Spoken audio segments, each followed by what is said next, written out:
আশা করি তোমরা সকলে অনেক অনেক ভালো আছো।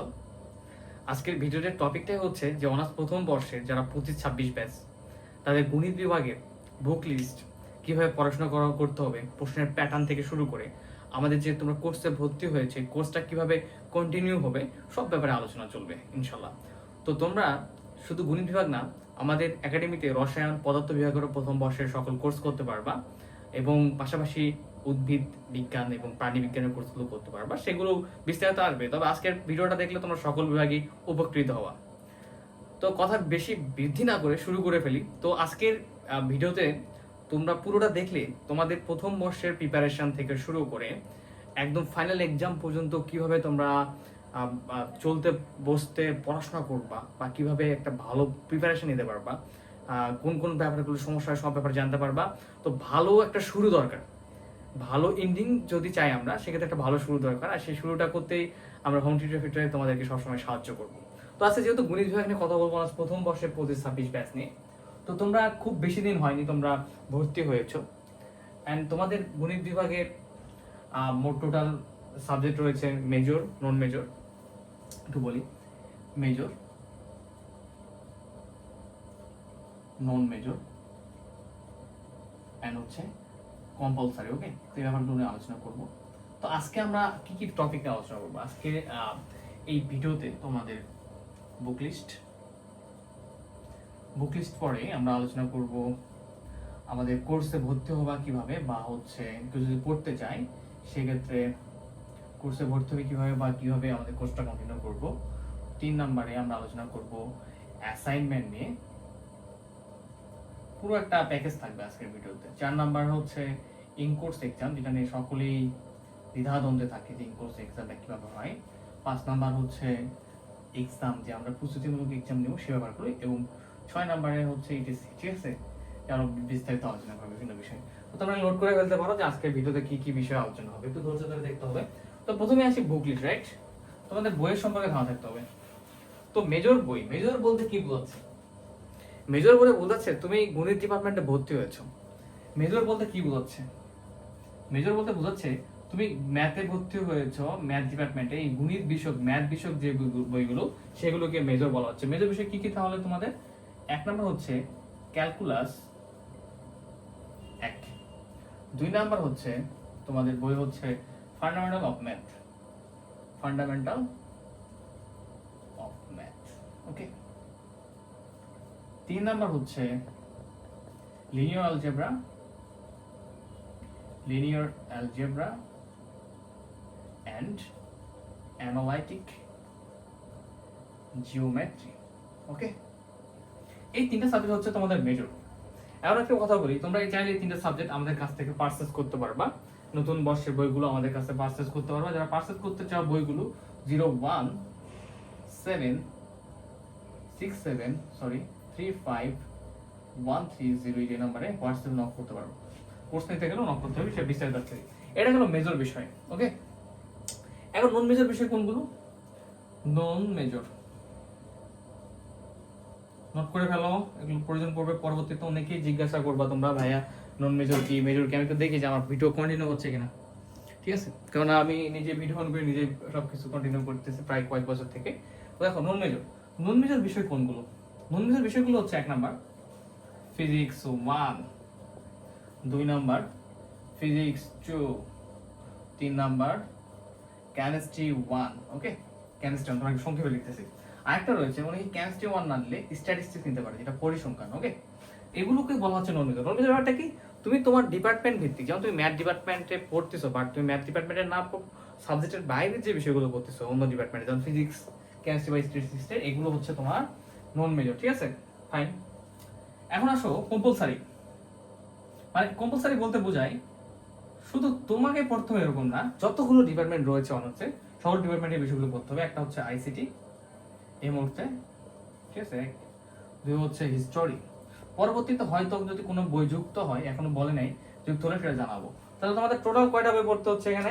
এখানে মেজর 3টা, নন মেজর 3টা, এবং হচ্ছে কম্পালসারি হচ্ছে 2টা, আইসিটি এবং হিস্টোরি।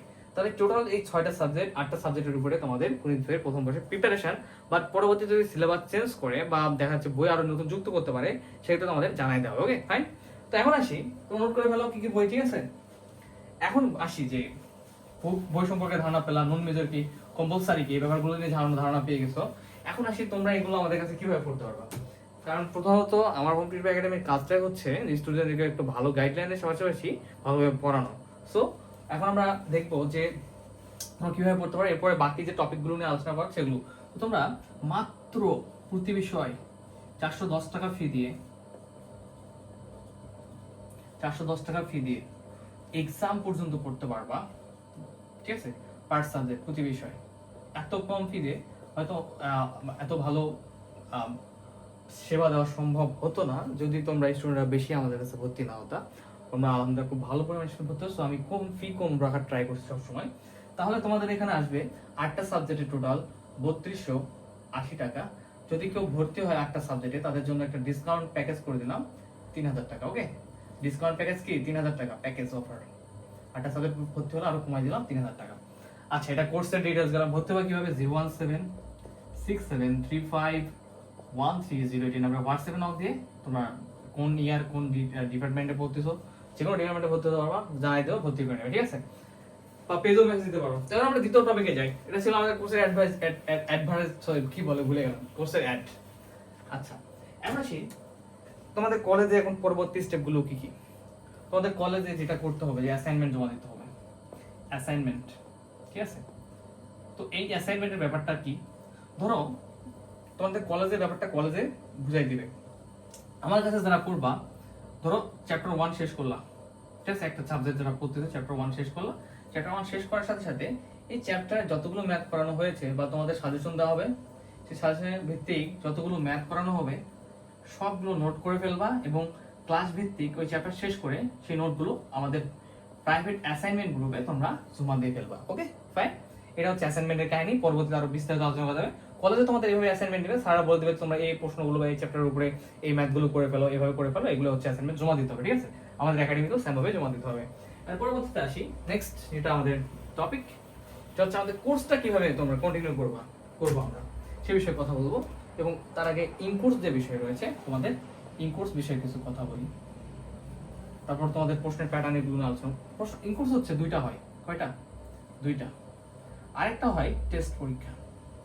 এই ইনকোর্স দুইটা পরীক্ষা হয়। ইনকোর্স দুইটা পরীক্ষাতে পাস করা ফরজ, পাস না করলে তুমি মেইন এক্সামে কি করতে পারবে না, মেইন এক্সামে অংশ নিতে পারবে না। তার মানে তোমার কি, তোমার যে ইনকোর্স এক্সাম হবে দুইটা, ইনকোর্স এক্সামের পরীক্ষায় অবশ্যই অংশগ্রহণ করতে হবে কলেজে, ঠিক আছে। এই মার্কগুলো তোমাদের যে ন্যাশনাল ইউনিভার্সিটি রয়েছে সেখানে চলে যাবে। সো আমাদের ইনকোর্স পরীক্ষা অবশ্যই খুব ভালোভাবে দিতে হবে এবং টেস্ট হয় ফাইনালের আগে একটা প্রিপারেশনমূলক পরীক্ষা, এটা ভালো করে ট্রাই করবা। তো ইনকোর্স সম্পর্কে চিন্তা প্রশ্ন থাকলে করতে পারো তোমরা কমেন্টে। তাহলে কি পাস এবং হচ্ছে করতে হবে, এবং হচ্ছে যে তোমাদের এই মার্কটা যদি পাস যদি না করো কোনোভাবে, তাহলে কিন্তু তোমরা মেইন এক্সাম দিতে পারবে না, অনেক সময় কলেজে ঝামেলা করে। সো আমাদের সবসময় চেষ্টা থাকবে ইনকোর্স থেকে আমাদের ভালো পড়ার, ঠিক আছে। এবং পরবর্তীতে টপিক যে আমরা প্রশ্নের প্যাটার্নে চলে যাবো। প্রশ্নের প্যাটার্নটা কেমন, প্রশ্নের প্যাটার্ন হচ্ছে তোমাদের এখানে 4 ক্রেডিট আছে, 2 ক্রেডিট আছে, এগুলো বিস্তারিত আলোচনা পরে করা যাবে। তবে সাধারণত তোমাদের কত মার্কের পরীক্ষা হবে, 80 মার্কের, মেজরগুলো, নন মেজরগুলো এবং আছে কিছু নন মেজর 40-এর মধ্যে পরীক্ষা হবে, সেগুলো আমি বিস্তারিত পরবর্তীতে আলোচনা করব।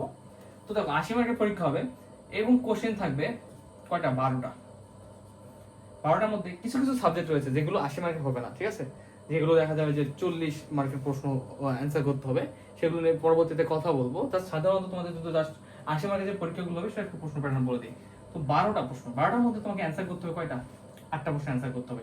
তাহলে এরকম থাকতে পারে 1 থাকতে পারে 2, 3 দিয়ে থাকলো ক খ, ঠিক আছে, 3 এর 2টা প্রশ্ন থাকলে 2টাই করতে হবে, 4 5 এভাবে করতে করতে 12টা প্রশ্ন থাকবে, 12টার মধ্যে তোমাকে 8টা অ্যান্সার করতে হবে। Okay fine.